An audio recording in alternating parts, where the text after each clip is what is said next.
তো আমি তোমাদের সঙ্গে আমার স্পেশাল শেয়ার না করে পারি, তাই শেয়ার করছি। হ্যালো বন্ধুরা, আমি সঞ্জিতা চলে আসলাম আজকে আর একটা সহজ সরল রেসিপি করব, সেটা তোমাদের সঙ্গে শেয়ার করব। আর আমি যেটা রান্না করি তোমাদের সঙ্গে সেটাই শেয়ার করি। তো আশা করি সবাই ভালো আছো, আমার সঙ্গে থাকো, পাশে থাকো। আজকে যে রেসিপিটা বানাবো সেটা হচ্ছে তেলো কাঁকড়া দিয়ে আলু, কুমড়ো, পুঁই শাক। এই পুঁই শাকটা আমি বাজার থেকে এনেছি। তো অনেক দিন পুঁই শাক খাই না, খাওয়াই হয় না, আর কোনো রেসিপি তোমাদের সঙ্গে আজ পর্যন্ত আমার পুঁই শাকের দেওয়াও হয়নি। তো যে সবজিটা আমার খাই সেটাই তোমাদের সঙ্গে শেয়ার করি। তো আজকে করব এইটা। তো আগে কেটে কুটে নিয়ে আসি। আর কাঁকড়াটার দেখো অলরেডি ঠ্যাং ঠং ছাড়িয়ে নিয়েছি। এবার এটাকে খুলে আমি এই দুই সাইডটা ওদের পরিষ্কার করলেই হয়ে যাবে, তারপর ঘিলুটা বার করে নেব। তো চলো।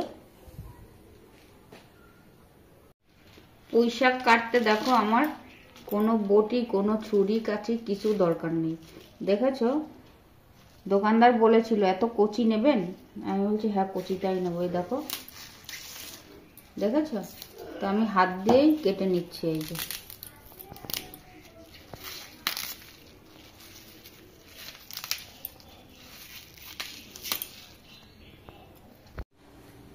দেখো তো কত সুন্দর করে গুছিয়ে নিয়েছি, কাঁকড়াটা কেটে নিয়েছি পরিষ্কার করে।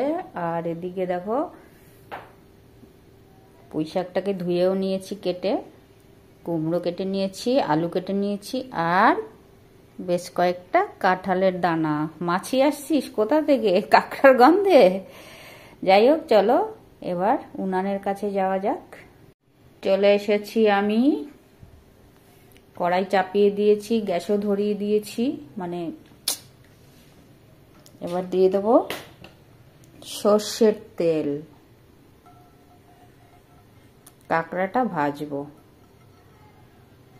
আমার না সত্যি কথা বলতে না, যেদিন সবজি রান্না করি না ভীষণ ভালো লাগে, কারণ সবজিটা তো কম হয় না।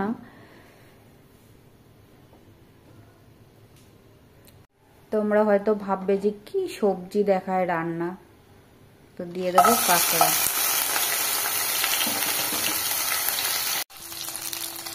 নুন, হলুদ।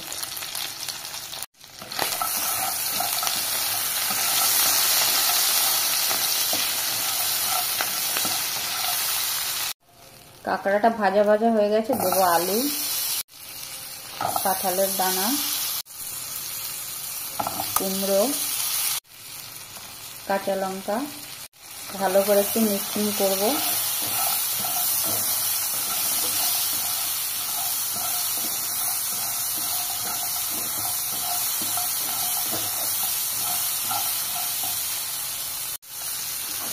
দিয়ে দেবো কাটা পুঁই শাক,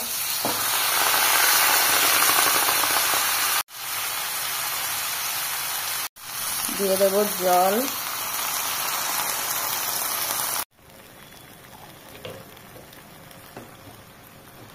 মিক্সিং করে ঢাকা দিয়ে রাখবো। জলটা টানলে লাস্ট ফিনিশিং হবে।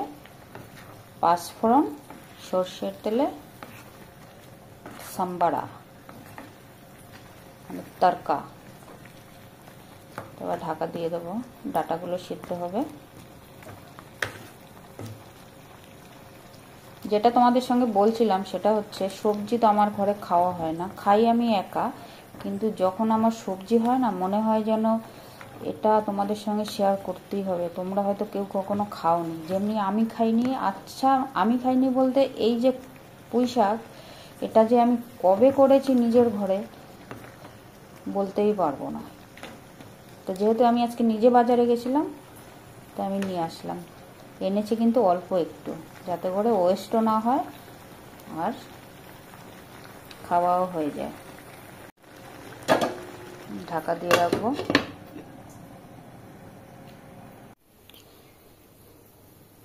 দেখো আমার রেডি হয়ে গেছে। আমি এটাকে বসিয়ে দিয়ে চাপা দিয়ে রেখে আরও কিছুটা কাঁকড়া ছিল ওটাকে কেটে নিয়েছি।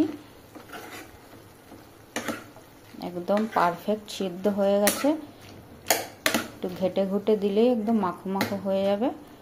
আর যেটা করে নিয়েছি সেটা হচ্ছে আর একটা ফ্রাই প্যানে আলাদা করে আমি কলে পাঁচফোড়ন, কালো ফোড়নটা রেডি করেছি। এই দেখো দিয়ে দিচ্ছি। বাহ, কি সুন্দর একটা গন্ধ।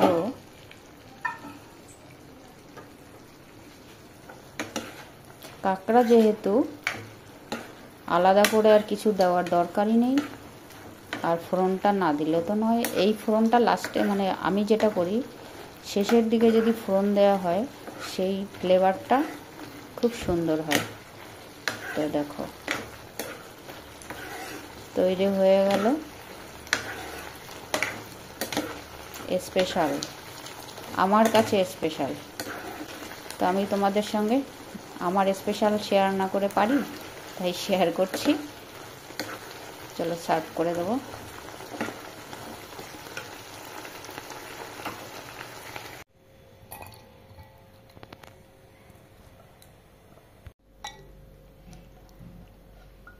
ব্যাস, আমার রেডি হয়ে গেল। দেখো, তোমাদের কেমন লাগলো আমার পুরো ভিডিওটা দেখে জানিও। ভালো লাগলে লাইক করো, কমেন্ট করো, শেয়ার করো, পাশে থেকো। টাটা বন্ধুরা, দেখা হচ্ছে আবার। সবাই ভালো থেকো।